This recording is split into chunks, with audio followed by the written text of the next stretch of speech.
Iraq ও পাকিস্তানকে সঙ্গে নিয়ে হরমুজে নতুন খেলায় মেতেছে ইরান। পারস্য উপসাগরের ভূ রাজনীতিতে এক নাটকীয় পরিবর্তন লক্ষ্য করা যাচ্ছে। হরমুজ প্রণালীকে সম্পূর্ণ অবরুদ্ধ করার অবস্থান থেকে সরে এসে ইরান এখন এই গুরুত্বপূর্ণ জলপথের উপর একচ্ছত্র নিয়ন্ত্রণ বা কন্ট্রোল করিডোর প্রতিষ্ঠার পথে হাঁটছে। আর সেই নতুন কৌশলের অংশ হিসেবে ইরাক ও পাকিস্তান সরাসরি তেহরানের সঙ্গে গোপন সমঝোতা করেছে। বিশ্লেষকদের মতে হরমুজ এখন আর নিরপেক্ষ নৌপথ নয়, বরং ইরানের একটি নিয়ন্ত্রিত করিডোর। স্যান্ডেলিনা সো, রূপচর্চায় আভিজাত্য। রয়টার্সের তথ্য মতে ডুবন্ত অর্থনীতি বাঁচাতে ইরাক ও পাকিস্তান মার্কিন নিষেধাজ্ঞা উপেক্ষা করেই ইরানের সঙ্গে বিশেষ চুক্তি করেছে। এর প্রমাণ হিসেবে গেল রোববার ইরাকের দুটি বিশাল ট্যাঙ্কার 40 লক্ষ ব্যারেল তেল নিয়ে নিরাপদে এই প্রণালী পার করেছে।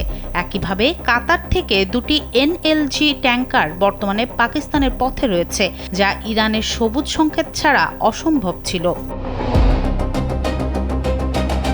বাজেটের সিংহভাগ তেলের উপর নির্ভরশীল হওয়ায় দেউলিয়া হওয়ার হাত থেকে বাঁচতে বাগদাদ কার্যত ইরানের আধিপত্য মেনে নিয়েছে। অক্সফোর্ড এনার্জি ইনস্টিটিউটের মতে ইরান এখন প্রতিটি জাহাজের মালিকানা ও গন্তব্যের নথিপত্র যাচাই করছে, যা এই আন্তর্জাতিক নৌপথকে ইরানের নিজস্ব করিডোরে পরিণত করেছে। বিশ্ববাজারে তেলের দাম 50% বাড়লেও ইরান সামরিক শক্তি ও ভৌগোলিক অবস্থানকে কাজে লাগিয়ে হরমুজ প্রণালীকে দর কষাকষির প্রধান হাতিয়ারে পরিণত করেছে। অন্যদিকে মার্কিন প্রেসিডেন্ট ট্রাম্প ইরানের ক্ষতিপূরণের দাবি প্রত্যাখ্যান করায় কূটনৈতিক সমাধান এখন সুদূর পরাহত। ফলে একে একে সব দেশ তেহরানের সঙ্গে ব্যক্তিগত চুক্তিতে বাধ্য হলে এই অতি গুরুত্বপূর্ণ জলপথে ইরানের স্থায়ী নিয়ন্ত্রণই আগামীর বাস্তবতা হয়ে দাঁড়াবে। ইরাক ও পাকিস্তানের এই গোপন চুক্তি মধ্যপ্রাচ্যের শক্তি বলয়ে তেহরানের একচ্ছত্র নিয়ন্ত্রণকেই স্পষ্ট করেছে।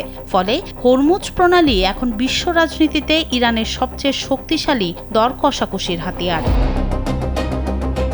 সনম সিদ্দিকী, কালবেলা।